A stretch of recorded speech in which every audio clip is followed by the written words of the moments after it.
Hey, what's going on? This is Dice 1000. I'm going to show you guys a quick and easy way to sample in Logic 9. Um, if you have Logic 9 or higher, this is the way sampling should work. First, basically go and get the piece of audio that you're going to sample, regardless of where it's located on your computer. For today's tutorial, we're just going to sample an Apple loop. Drag the Apple loop in there.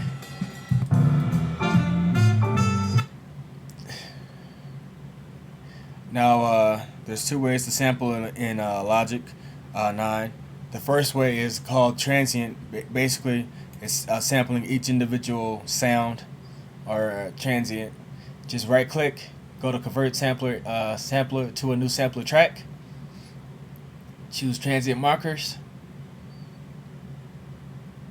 and click OK.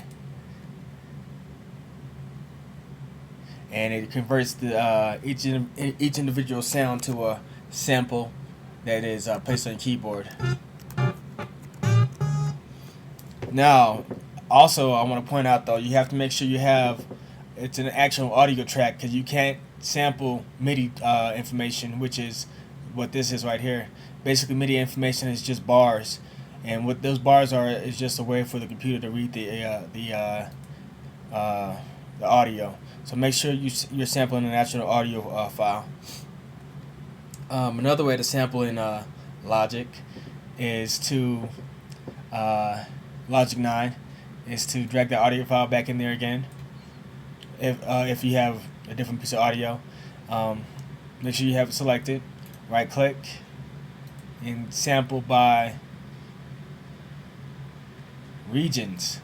Now, first thing I want to point out though, this whole audio track is a region. So if you just clicked and right-clicked and sample regions, it's just going to give you one continuous bar.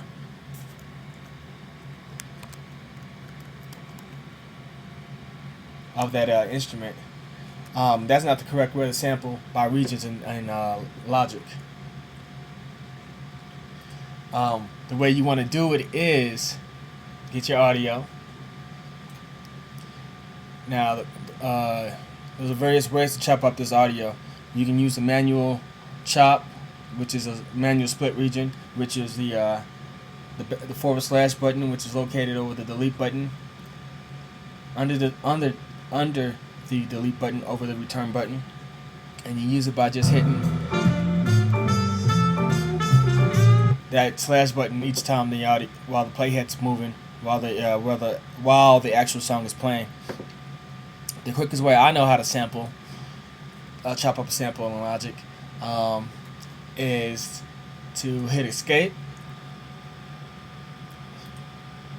which is going to bring up your editing. Hit Escape. I'm sorry, wrong button. Which is going to bring up your scissor tool, or your edit. Escape actually brings up all your editing tools. I'm sorry. Choose the scissor tool.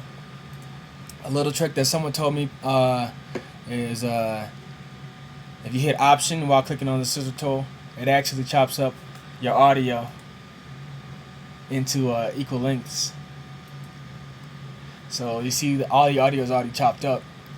And what I know from music theory is most songs are in 4x4 measures, or in 4 beat measures. So 1, 2, 3, 4 is basically what I'm trying to explain to you. Now this is one measure. There's 4 beats on that measure. So what I do is I go to the beginning of the second measure, hit Option, scissor, and chop it up. And it's the quickest way I know how to chop, because I know most songs are written in 4 beat measures. So if you know that, and any dot that you have, if it's set to the right tempo, you should be able to chop it up with no problem. But anyway, let's go back to this audio. Make sure every piece of audio, every audio region that you want to sample, and every that you want to sample is highlighted. Now right click, convert to new sampler track, create zones from regions. Now you have your sample.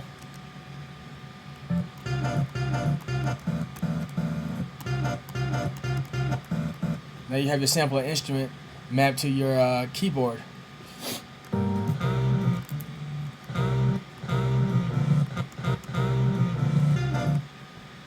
So there you have it. If you have any other questions, feel free to shoot me an email. One thing I want to note though in Logic 9 that I was messing around with, you have to go to your EXS24 sampler. If you want the sample to play as a one shot, you have to click onto it.